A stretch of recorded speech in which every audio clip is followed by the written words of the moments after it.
Hi hello friends, ಎಲ್ಲರಿಗೂ ನಮ್ಮ ಅಮ್ಮನ ಅಡುಗೆಗೆ ಸ್ವಾಗತ.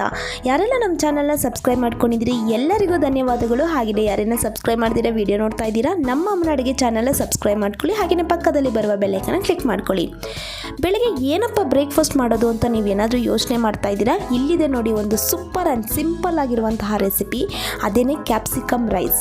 ಇವಾಗ ಕ್ಯಾಪ್ಸಿಕಮ್ ರೈಸ್ ಮಾಡೋದಕ್ಕೆ ಬೇಕಾಗಿರುವ ಇಂಗ್ರೀಡಿಯೆಂಟ್ಸ್ ಏನೇನಂತ ನೋಡ್ಕೊಬರೋಣ.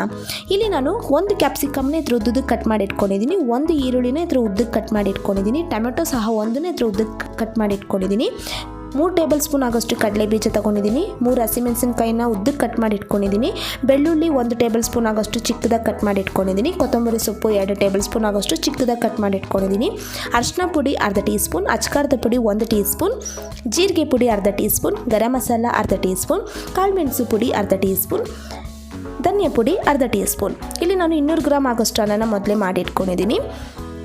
ಎಣ್ಣೆ 3 ಟೇಬಲ್ ಸ್ಪೂನ್, ರುಚಿಗೆ ತಕ್ಕಷ್ಟು ಉಪ್ಪು. ಮಾಡೋದು ಹೇಗೆ ಅಂತ ನೋಡೋಣ. ಮತ್ತು ಸ್ಟವ್ ಹಚ್ಚೊಂದು ಪ್ಯಾನನ್ನು ಇಟ್ಕೊಂಡಿದ್ದೀನಿ. ಇವಾಗ ಇದಕ್ಕೆ ನಾನು 3 ಟೇಬಲ್ ಸ್ಪೂನ್ ಆಗೋಷ್ಟು ಕಡಲೆ ಬೀಜನ ಹಾಕ್ಕೊಂಡು ಇದೇ ಥರನೇ ಫ್ರೈ ಮಾಡ್ಕೊತಾ ಇದ್ದೀನಿ. 1-2 ನಿಮಿಷ ನೋಡಿ ಈ ಥರ ರೋಸ್ಟ್ ಆಗೋವರೆಗೂ ಫ್ರೈ ಮಾಡಿಕೊಂಡ್ರೆ ಸಾಕಾಗುತ್ತೆ. ಇವಾಗ ಇದೆಲ್ಲ ತಣ್ಣಗಾಗೋದಕ್ಕೆ ಬಿಡೋಣ. ಅಷ್ಟರಲ್ಲಿ ನೋಡಿ ಫ್ರೆಂಡ್ಸ್, ನಾನೊಂದು ಕಡಾಯನ್ನು ಇಟ್ಕೊಂಡಿದ್ದೀನಿ. ಇವಾಗ ಇದಕ್ಕೆ ನಾನು 3 ಟೇಬಲ್ ಸ್ಪೂನ್ ಆಗೋಷ್ಟು ಎಣ್ಣೆನ ಹಾಕ್ಕೊಂಡು ಇದಕ್ಕೆ ನಾನು ಚಿಕ್ಕದಾಗಿ ಕಟ್ ಮಾಡಿರುವಂತಹ ಬೆಳ್ಳುಳ್ಳಿ ಹಾಕ್ಕೊಂಡು ಒಂದು 30 ಸೆಕೆಂಡ್ಸ್ ಫ್ರೈ ಮಾಡಿಕೊಂಡ್ರೆ ಸಾಕಾಗುತ್ತೆ.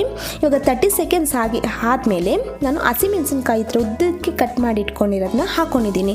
ಹಾಕ್ಕೊಂಡು ಇದೇ ಥರನೇ ಚೆನ್ನಾಗಿ ಒಂದು 10 ಸೆಕೆಂಡ್ಸ್ ಫ್ರೈ ಮಾಡಿಕೊಂಡ್ರೆ ಸಾಕಾಗುತ್ತೆ. ಇವಾಗ 10 ಸೆಕೆಂಡ್ಸ್ ಆದಮೇಲೆ ಕ್ಯಾಪ್ಸಿಕಮ್ ಮತ್ತು ಈರುಳ್ಳಿ ಎರಡೂ ಸಹ ಹಾಕ್ಕೊಂಡು ಇದೇ ಥರನೇ ಚೆನ್ನಾಗಿ ಫ್ರೈ ಮಾಡ್ಕೋಬೇಕಾಗುತ್ತೆ. ನೋಡಿ ಇದೇ ಥರ ಮೀಡಿಯಮ್ ಫ್ಲೇಮಲ್ಲಿ 1-2 ನಿಮಿಷ ಫ್ರೈ ಮಾಡ್ಕೊಳ್ಳಿ. ಇವಾಗ ಒಂದು ಸ್ವಲ್ಪ ಉಪ್ಪನ್ನು ಹಾಕ್ಕೊಂಡು ನಾನು ಫ್ರೈ ಮಾಡ್ಕೊತೀನಿ. ಇವಾಗ ನೋಡಿ ಇದೇ ಥರನೇ ಚೆನ್ನಾಗಿ ಫ್ರೈ ಮಾಡ್ತಾ ಇರಬೇಕು. ತುಂಬಾ ಕ್ಯಾಪ್ಸಿಕಮ್ನ ಫ್ರೈ ಮಾಡೋಕ್ಕೆ ಹೋಗ್ಬೇಡಿ, ಲೈಟಾಗಿ ಇದೇ ಥರನೇ ಫ್ರೈ ಮಾಡಿಕೊಂಡ್ರೆ ಸಾಕಾಗುತ್ತೆ. ಇವಾಗ ನೋಡಿ ನಾನು ಟೊಮೆಟೊನ ಹಾಕ್ಕೊಂಡಿದ್ದೀನಿ. ಟೊಮೆಟೊ ಹಾಕ್ಕೊಂಡು ಇದೇ ಥರನೇ ಸಾಫ್ಟ್ ಆಗಬೇಕು ಟೊಮೆಟೊ, ಅಲ್ಲಿವರೆಗೂ ಫ್ರೈ ಮಾಡ್ಕೋಬೇಕಾಗುತ್ತೆ. ನೋಡಿ ಕ್ಯಾಪ್ಸಿಕಮ್ಮು ಪೂರ್ತಿ ಫ್ರೈ ಆಗೋಕ್ಕೆ ಬಿಡಬೇಡಿ, ಒಂದು ಸ್ವಲ್ಪ ಫ್ರೈ ಆದಮೇಲೆ ಟೊಮೆಟೊ ಹಾಕ್ಕೊಳ್ಳಿ, ಆಮೇಲೆ ಇದನ್ನು ಚೆನ್ನಾಗಿ ಫ್ರೈ ಮಾಡ್ಕೊಳ್ಳಿ. ಇವಾಗ ನಾನು ಅಚ್ಕಾರದ ಪುಡಿ, ಧನಿಯಾ ಪುಡಿ, ಗರಂ ಮಸಾಲ, ಅರಿಶಿನ ಪುಡಿ ಹಾಗೆಯೇ ಜೀರಿಗೆ ಪುಡಿ ಇಷ್ಟು ಮಸಾಲಾನ ಹಾಕ್ಕೊಂಡು ಚೆನ್ನಾಗಿ ಇದೇ ಥರನೇ ಮಿಕ್ಸ್ ಮಾಡ್ಕೊತಾ ಇದ್ದೀನಿ. ನೋಡಿ ಇವಾಗ ಇದೇ ಥರನೇ ಚೆನ್ನಾಗಿ ಮಿಕ್ಸ್ ಮಾಡ್ಕೋಬೇಕಾಗುತ್ತೆ. ಇವಾಗ ಇದೆಲ್ಲ ಚೆನ್ನಾಗಿ ಫ್ರೈ ಆಗ್ತಾ ಇರಲಿ. ಅಷ್ಟೊತ್ತರಲ್ಲಿ ನೋಡಿ ಇಲ್ಲಿ ನಾನು ಕಡಲೆ ಬೀಜನ ಇದರ ಸಿಪ್ಪೆನೆಲ್ಲ ತೆಗೆದಿಟ್ಕೊಂಡಿದ್ದೀನಿ. ಇವಾಗ ಇದನ್ನು ನಾನು ಮಿಕ್ಸಿ ಜಾರ್ಗೆ ಹಾಕ್ಕೊಂಡು ಪೌಡರ್ ಮಾಡ್ಕೊಂಡು ಬರ್ತೀನಿ. ಈ ರೆಸಿಪಿಗೆ ಈ ಕಡಲೆ ಬೀಜ ಪೌಡರು ತುಂಬಾ ಟೇಸ್ಟಿಯಾಗಿರುತ್ತೆ ಹಾಕೋದ್ರಿಂದ. ಇವಾಗ ನೋಡಿ ನಾನು ಈ ಥರ ಪೌಡರ್ ಮಾಡ್ಕೊಂಡು ಬಂದಿದ್ದೀನಿ. ಈ ಥರ ಪೌಡರ್ ಆದರೆ ಸಾಕಾಗುತ್ತೆ.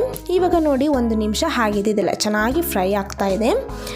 ಇವಾಗ ಇದೆಲ್ಲ 1 ನಿಮಿಷ ಚೆನ್ನಾಗಿ ಫ್ರೈ ಆದಮೇಲೆ ನಾನು ಇದಕ್ಕೆ ರೈಸನ್ನು ಹಾಕ್ಕೊತಾ ಇದ್ದೀನಿ. ನೋಡಿದ್ರಲ್ಲ ಫ್ರೆಂಡ್ಸ್, ನೀವು ಮನೇಲಿ ಏನಾದರೂ ರೈಸ್ ಏನಾದರೂ ಉಳಿದಿದ್ರೆ ನೀವು ಈ ಥರ ರೆಸಿಪೀಸ್ ಎಲ್ಲ ಮಾಡ್ಬೋದು, ತುಂಬ ಚೆನ್ನಾಗಿರುತ್ತೆ. ಇವಾಗ ನಾನು ಕಾಳುಮೆಣಸು ಪುಡಿ ಹಾಗೆಯೇ ರುಚಿಗೆ ತಕ್ಕಷ್ಟು ಉಪ್ಪನ್ನು ಹಾಕ್ಕೊಂಡು ಒಂದು ಸತಿ ಚೆನ್ನಾಗಿ ಮಿಕ್ಸ್ ಮಾಡ್ಕೊತಾ ಇದ್ದೀನಿ. ನೋಡಿ ಇವಾಗ ಇದೆಲ್ಲ ಮಸಾಲೆ ಎಲ್ಲ ಚೆನ್ನಾಗಿ ಮಿಕ್ಸ್ ಆದಮೇಲೆ ಇವಾಗ ಇದಕ್ಕೆ ನಾನು ಮೊದಲೇ ಪೌಡರ್ ಮಾಡಿ ಇಟ್ಕೊಂಡಿರುವಂತಹ ಕಡಲೆ ಬೀಜ ಪೌಡರ್ ಅದನ್ನು ಹಾಕ್ಕೊತಾ ಇದ್ದೀನಿ. ನೋಡಿ ನಾನು ಹಾಕ್ಕೊಂಡಿರೋ ಎಲ್ಲ 3 ಟೇಬಲ್ ಸ್ಪೂನ್ ಕಡಲೆ ಬೀಜ ಪೌಡರ್ ಮಾಡಿರೋ ಎಲ್ಲನೂ ಹಾಕ್ಕೊಂಡಿದ್ದೀನಿ. ಹಾಕ್ಕೊಂಡು ಒಂದು ಸತಿ ಚೆನ್ನಾಗಿ ಮಿಕ್ಸ್ ಮಾಡ್ಕೋಬೇಕಾಗುತ್ತೆ. ಇಲ್ಲಿ ನಾವು ತಗೊಂಡಿರುವಂತಹ ಇಂಗ್ರೀಡಿಯೆಂಟ್ಸು ರೈಸಿಗೆ ಕರೆಕ್ಟಾಗಿ ಇರುತ್ತೆ ಮಸಾಲ ಎಲ್ಲ. ಇವಾಗ ಇದೆಲ್ಲ ಹಾಕ್ಕೊಂಡು ಸತಿ ಮಿಕ್ಸ್ ಮಾಡ್ಕೊಂಡಿದ್ದಾದಮೇಲೆ ಲಾಸ್ಟಿಗೆ ನಾನು ಕೊತ್ತಂಬರಿ ಸೊಪ್ಪು ಹಾಕ್ಕೊಂಡು ಒಂದು ಸತಿ ಮಿಕ್ಸ್ ಮಾಡ್ಕೊತಾ ಇದ್ದೀನಿ. ಇವಾಗ ಕ್ಯಾಪ್ಸಿಕಮ್ ರೈಸ್ ಎಲ್ಲ ರೆಡಿಯಾಗಿದೆ ಫ್ರೆಂಡ್ಸ್, ತುಂಬ ಟೇಸ್ಟಿಯಾಗಿರುತ್ತೆ. ನೀವು ಈ ಥರ ಮಕ್ಕಳಿಗೆಲ್ಲ ಟಿಫನ್ ಬಾಕ್ಸ್ ಕೂಡ ಮಾಡ್ಕೊಳ್ಬೋದು, ತುಂಬ ಚೆನ್ನಾಗಿರುತ್ತೆ. ಇವಾಗ ನಾನು ಸರ್ವಿಂಗ್ ಪ್ಲೇಟಲ್ಲಿ ಹಾಕ್ತಾ ಇದ್ದೀನಿ. ನಿಮ್ಗೆ ಈ ರೆಸಿಪಿ ಇಷ್ಟ ಆಗಿದ್ದರೆ ನೀವು ಕೂಡ ಮನೇಲಿ ಒಂದ್ಸತಿ ಟ್ರೈ ಮಾಡಿ. ಹಾಗೆಯೇ ಇದೇ ಥರ ಈಸಿ ರೆಸಿಪೀಸ್ ನಮ್ಮ ಚಾನಲಲ್ಲಿ ಅಪ್ಲೋಡ್ ಮಾಡ್ತಾ ಇರ್ತೀವಿ. ಅದಕ್ಕೆ ನಮ್ಮ ಅಮ್ಮನ ಅಡುಗೆ ಚಾನಲ್ನ ಸಬ್ಸ್ಕ್ರೈಬ್ ಮಾಡ್ಕೊಳ್ಳಿ. ಹಾಗೆಯೇ ಇದೇ ಥರ ಸಪೋರ್ಟ್ ಮಾಡಿ. ಹಾಗೆಯೇ ಬೆಲ್ ಐಕನ್ನ ಕ್ಲಿಕ್ ಮಾಡೋದು ಮಾತ್ರ ಮರಿಬೇಡಿ. ಈ ವಿಡಿಯೋ ನೋಡಿರುವ ಎಲ್ಲ ವೀಕ್ಷಕರಿಗೂ ಧನ್ಯವಾದಗಳು.